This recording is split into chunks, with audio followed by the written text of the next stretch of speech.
কৰিব লগা আছে? নাই, আজি আমাৰ BTCৰ EM ৰণেন নাৰ্জাৰী তেখেতে বহুত দিনৰ পৰা আহ্বান কৰি আছিলে, মোক ৰিকুৱেষ্ট কৰি আছিল, আহিব পৰা নাছিল। লগত আছে আমাৰ তামোলপুৰ সমষ্টিৰ বিধায়ক জলেন দৈমাৰী আৰু পবিত্ৰ বড়ো BTCৰে MCLA আৰু অন্যান্য স্থানীয় ব্যক্তিসকল আছে। আমি যিহেতু পাৰ্কখন চাব আহিছোঁ যে ইয়াত কিছু ইনহাৰেণ্ট প্ৰব্লেম আছে, নোহোৱা নহয়, কিন্তু যিখিনি বনাইছে মানে স্পণ্টেনিয়াছলি কেতিয়াবা মানে কাউন্সিলৰ, কেতিয়াবা MLA বা MCLA বা পাব্লিক ডনেশ্যন এইবিলাকেদি যেনেকৈ বনাইছে, এনেকুৱা এক্সাম্পলটো অলপমান বিৰল অসমত যে পাব্লিক ইনিচিয়েটিভত ইমান ডাঙৰ এটা পাৰ্ক বনাইছে। ইয়াত বড়োফা উপেন্দ্ৰ নাথ ব্ৰহ্মৰ হাফ ষ্টেচু আছে, সৰকাপ BLT লিডাৰ আছিলে, তেখেতৰ হাফ ষ্টেচু আছে, আৰু কালীচৰণ ব্ৰহ্ম, বাথৌ ধৰ্ম, ইয়াৰ চব মানে ষ্ট্ৰাকচাৰবিলাক দেখুওৱা হৈছে। তো ইয়াত আহি পেলাই খুব ভাল লাগিছে। আৰু এটা এমিউজমেণ্ট পাৰ্কত পৰিণত হ'বৰ কাৰণে কিছুমান আৰু কৰিব লগা আছে, হয়তো বা চিলড্ৰেন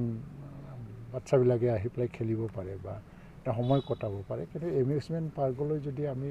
অলপমান কনভাৰ্ট কৰিব লাগে, কিছুমান আকৌ কৰিব লগা আছে। যিটো ওচৰেদি নদী গৈছে সেইটো লৈও অলপমান প্লেন কৰিব পৰা যায়।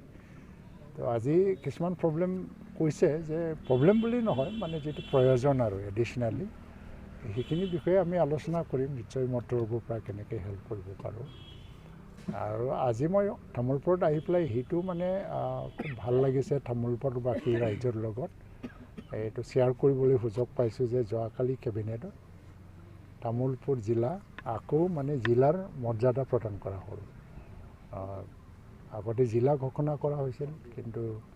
ডিলিমিটেশ্যনৰ আগত কিছুমান টেকনিকেল কথা অহাৰ কাৰণে এইটো মাৰ্চ কৰা হৈছিল বাক্সাৰ লগত। ডিলিমিটেশ্যন সম্পূৰ্ণ হৈ গ'ল আৰু এইটো জিলাৰ মৰ্যাদাটো প্ৰদান কৰা হ'ল। আজি এইটো লাভালাভটো কি হ'ল যে আগত এছেম্বলি ছেগমেণ্ট হিচাপে LAC হিচাপে তামোলপুৰ জিলাত এটাই আছিল, আৰু ডিলিমিটেশ্যনৰ পিছত দুটা সমষ্টি তামোলপুৰ জিলা হিচাপে পাই গ'ল। টেকনিকেল কথাটো কি আছিলে আপোনালোকে হয়তো বা গম পাইছে। আৰু জিলা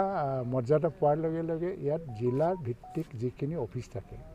ডিষ্ট্ৰিক্ট কোৰ্টৰ পৰা আৰম্ভ কৰি আৰু বিভিন্ন ডিপাৰ্টমেণ্টবিলাকৰ জিলাভিত্তিক যিবিলাক অফিচ থাকে, যেনেকৈ PWD বা কিবা,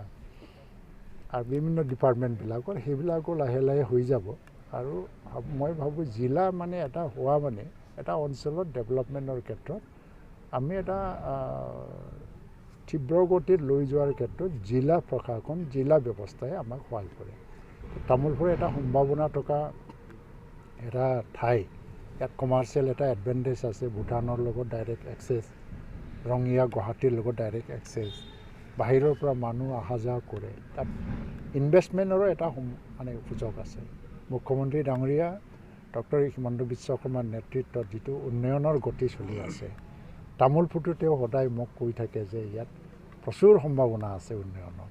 ইয়াত ইনভেষ্টমেণ্ট আহি যাব পাৰে, তাৰ কাৰণে কানেক্টিভিটিটো ডেভেলপ কৰিব লাগে।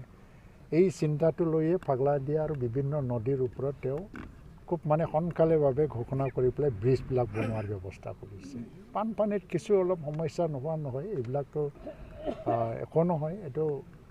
পাগলাদিয়া ব্ৰিজখন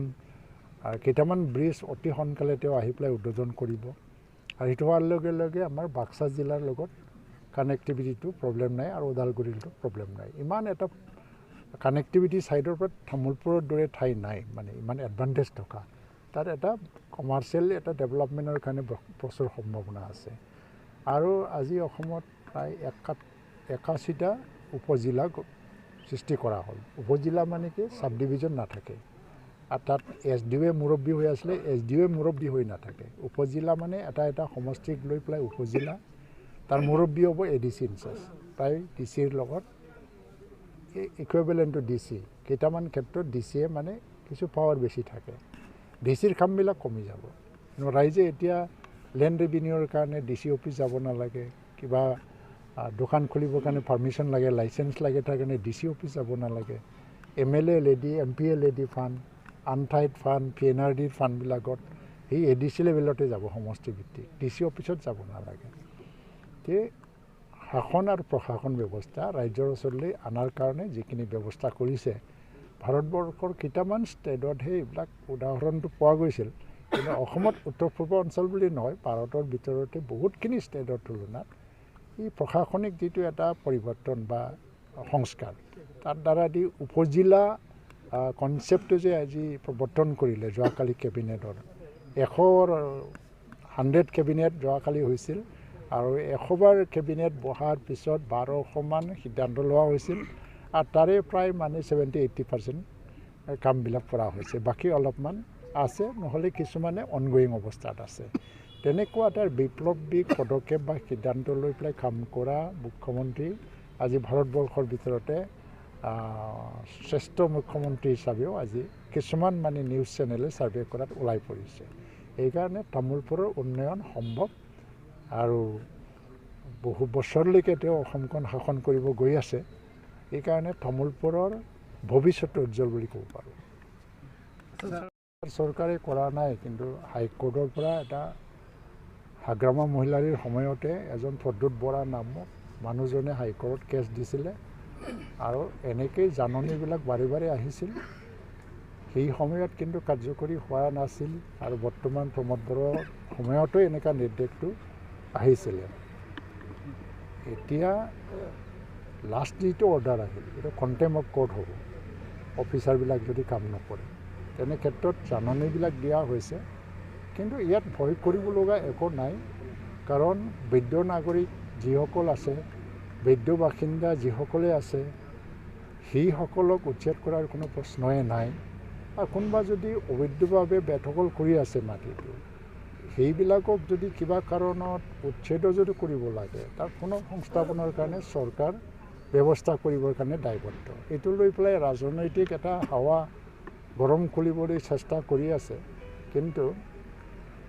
তেনেকুৱা জাননী BPF চৰকাৰ 70 বছৰ চলাই যে আছিলে এতিয়া BPFৰ মুৰব্বীয়ে এইটো ৰাজনীতি কৰি আছে প্ৰমোদ বৰাৰ নাম লৈ পেলাই EPPLৰ নাম তেখেতসকলৰ শাসনৰ সময়তো কেইবাবাৰ এনেকুৱা নটিচ ওলাইছিলে আৰু তেখেতসকলৰ শাসনকালত উচ্ছেদিত হোৱা মানুহ বড়ো মানুহ চিৰাঙত হৈছিলে আমাৰ উল্টাপানী সৰলপাৰা হৈছিল কোকৰাঝাৰত জাতি ধৰ্ম নিৰ্বিশেষে কোনো জাতিৰ এটা আক্ৰোশ লৈ পেলাই ভাতৃসকলৰ কোনোবা জাতিক উচ্ছেদ কৰিবৰ কাৰণে এইটো কৰা হোৱা নাই আৰু BTR চৰকাৰৰ এটা সিদ্ধান্তও নহয় এইটো হাইকোৰ্টৰ অৰ্ডাৰ সেইটো কণ্টেম্প অফ কোৰ্ট হ'বলৈ গৈ আছে এইটো আইনী প্ৰক্ৰিয়াৰে ব্যৱস্থাটো ল'ব পাৰিলে সকলো শেষ হৈ যাব আৰু কোনোবা যদি বেদখল নিতান্তই বেদখল আছে তেওঁলোকে নিজে নিজে মানে চৰকাৰৰ এই সিদ্ধান্তক সন্মান দি পেলাই এটা মানে বিকল্প স্থান বিচাৰিলে পাই যাব মাটি দিব তাৰ কাৰণে আজি শিলচাকো উচ্ছেদ হৈছে তাতনো কিমান খিলঞ্জীয়া মানুহ উচ্ছেদ হ'ল চৰকাৰ খিলঞ্জীয়াৰ বিৰুদ্ধে নহয় কিন্তু চৰকাৰ এইটোও চাব লাগিব যে যাতে অবৈধ বেদখল নহয় আৰু তাত মই আহ্বান জনাই আছোঁ আৰু BTC প্ৰশাসন বা আমাৰ জিলাৰ যিটো চাৰ্কেল অফিচাৰ চবৰ লগতে যে অন্যায়টো হ'ব নালাগে আৰু বৈধ নাগৰিক বা বৈধ বাসিন্দাসকলৰ বিৰুদ্ধে যাতে কোনো ধৰণৰ অন্যায় নহয় প্ৰত্যক্ষ কৰিছে যে প্ৰমোদ বড়ো SI নীতি ডিবেট মানে মানি 50-50 মানে 50% বিজেপিক দিয়ে 50% প্ৰমোদ বড়ো কি তাৰ কোনো মূল্য নাই এইবিলাক শ্লোগানৰ ৰাজনৈতিকভাৱে ইমান ডাঙৰ নেতা অলপ মূল্য থকা কথাটো ক'ব লাগে সেইবিলাক আজিৰ দিনত আজিৰ ৰাজনীতিত এনেকুৱা কথা কোৱাটো মানে এটা স্বাভাৱিক বুলি ধৰি লয় মানুহবিলাক বিৰোধী পক্ষক কোৱা কোনোবা লোকেল লিডাৰে কৈছে সেইটোৱে কৈ দিছে কিন্তু চাব যে ভূপেন বৰাই এনেকুৱা অভিযোগ তুলি সি ভুল প্ৰমাণিত হ'ব তাৰ যিটো ক্ৰেডিট তাৰ মান সন্মান চব ধ্বংস হৈ যাব তাত কোনো মূল্য নাই কাৰণ যোৱাকালি অসমৰ কেবিনেটত তামোলপুৰ জিলাখন পুনৰ পূৰ্ণাংগ ডিষ্ট্ৰিক্ট হিচাপে মৰ্যাদা দিলে তো আমি নতুনকৈ তামোলপুৰ জিলাবাসী হোৱা হিচাপে খুবেই অত্যন্ত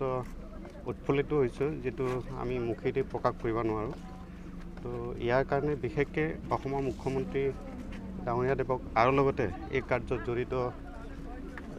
বিভিন্ন দিশৰ যিখিনি ব্যক্তি সকলোকে আমি স্মৰণ কৰিছোঁ ধন্যবাদ জনাইছোঁ আৰু এটা ৰাইজলৈ মানে কাটৰ এটা আহ্বান ৰাখিছোঁ, অনাগত দিনত আমাৰ এই নতুন জিলা হোৱাৰ বাবে জাতি ধৰ্ম বৰণ নিৰ্বিশেষে সকলোৱে সুপৰামৰ্শ আৰু সহযোগ কৰি কিনি তামুলপুৰ জিলাখন ক্ষিপ্ৰতাৰে এটা উজ্জ্বলিত জিলা গঠন হোৱাৰ কাৰণে যিখিনি সহযোগ পৰামৰ্শ, এইখিনি পৰামৰ্শ ৰাইজে যাতে দিয়ে এইখিনিকে আহ্বান ৰাখিছোঁ। ধন্যবাদ।